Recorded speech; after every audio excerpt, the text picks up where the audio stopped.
Tiloleng. Oh, Tiloleng. sige teka. Lol, kamusta ka na sa kapatid ko? Halika muna sa bahay. Halika, upo ka muna. Tiloleng, ba pwede ako makituloy dito? Wala namang problema sa akin yan. Para ano pa magkapatid tayo kung hindi tayo magtutulungan. Okay lang sa akin yan. Tulong-tulong na lang ako rin. Oo, walang problema. Dito ka na lang. Total, wala rin naman ang kasama mo sa bahay. Dito ka na. Magkapatid. Dalawa na lang tayo magkapatid. Para hindi tayo magdamayan, magtulungan. Salamat, Tiloleng. Okay, salamat din kapatid. Ano ba yan? Ang dumi-dumi ng bahay. Ang kalat-kalat. Ang plato. Tingnan mo naman. Iska! Ano ba ito? Napakabulala mo naman sa loob ng bahay. Kaya ka siguro pinalayas ang tinitiran mo. Ganyang kakabulala. Naman ang bunganga mo, te. Gagawin ko naman yan mamaya. Pasmado naman yung bunganga mo. Kung ganyan ka ng ganyan, alas na lang ako rito. Grabe ang bunganga mo. Sige, lumayas ka. Ako ba tinakot mo?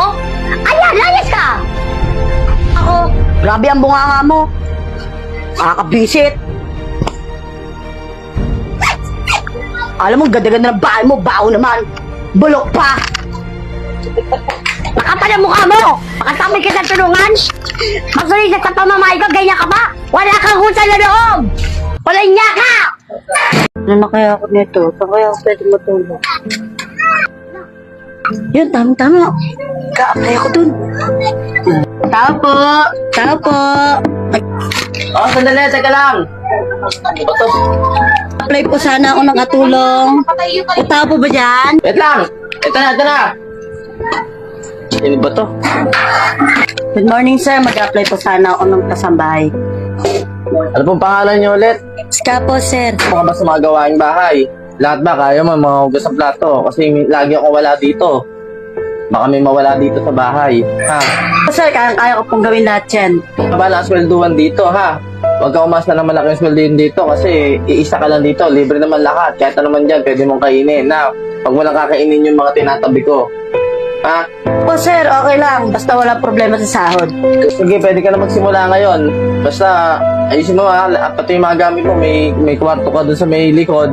Yung kwarto doon, sa iyon, ikaw na lang mag-ayos doon kasi ginawa ko ng bodega yon. Sige na, pwede ka na magsimula ngayon. Sige po, sir. Maraming salamat po. Sige na. Grabe naman yan, Iska. Ngayon ka lang maglilinis kung kailan parting ako. Napakatambad mo pala. Nakakasisi ka na.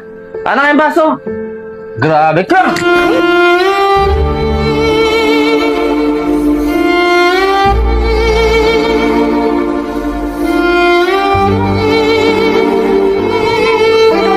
Kapatid mo na masukan dun kay Mang Tasyo.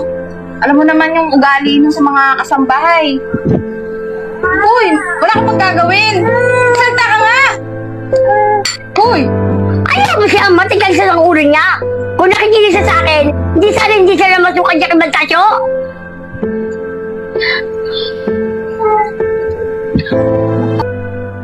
doon ay nakita ng kapatid ko, pinalayas ni Mang Tasyo. Andun ngayon sa bakanting bahay. Si Iska pinalayas ng kapatid ko.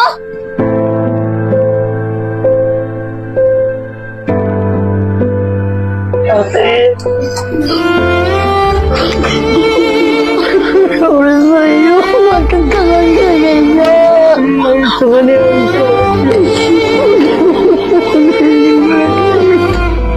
Ano na yan sa itan dito kanya?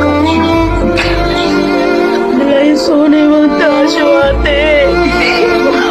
Hoy, Iska! Mas ka na lang! Musa! Sir, anong salalo mo, sir? Bakit na ako pinapalayas, eh? Basta mas ka na! Mas ka na! Mas ka na! Eh, ba't naman siya, ate? Tao niya yan. Walang kwentang tao yan. Nandala sa akin kaya ka pinalayas. Sorry. Ina, ano kailangan mo? Pwede ba tayo mag-usap sa loob? Ang pag-uusapan natin? Basta mahalaga lang ito pag-usapan natin. Ano bang pag-uusapan natin? Pumunta ako dito, balita ko na masukan ng kapatid ko dito. Minamatalato mo. Sana huwag mo na sanang ulitin yan. At sa oras na nasakta mo ang kapatid ko, hindi ko masasabi ko ano magagawa ko sa'yo. Tandaan mo yan, Mantasyo. Bantaan mo ba ako? Tandaan mo, nasa pamamahay kita. Nagbabantaan, Mantasyo. Sa oras na nababalitaan kong minamatrato muli ang kapatid ko, mandyan mo ko malalaman kung anong ugali ko. Sige! Saktan mo ko! Diyan ka naman magaling! Kala mo sa oras na saktan mo ko, hindi ako magdadalawang isip na pakulong kita. Kala mo wala akong nababalitaan lahat ang pumasok ka kasing bahay mo? Sinasaktan mo? Subukan mo ulitin yan sa kapatid ko. Hindi ako magdadalawang isip na pakulong kita! Wala niya!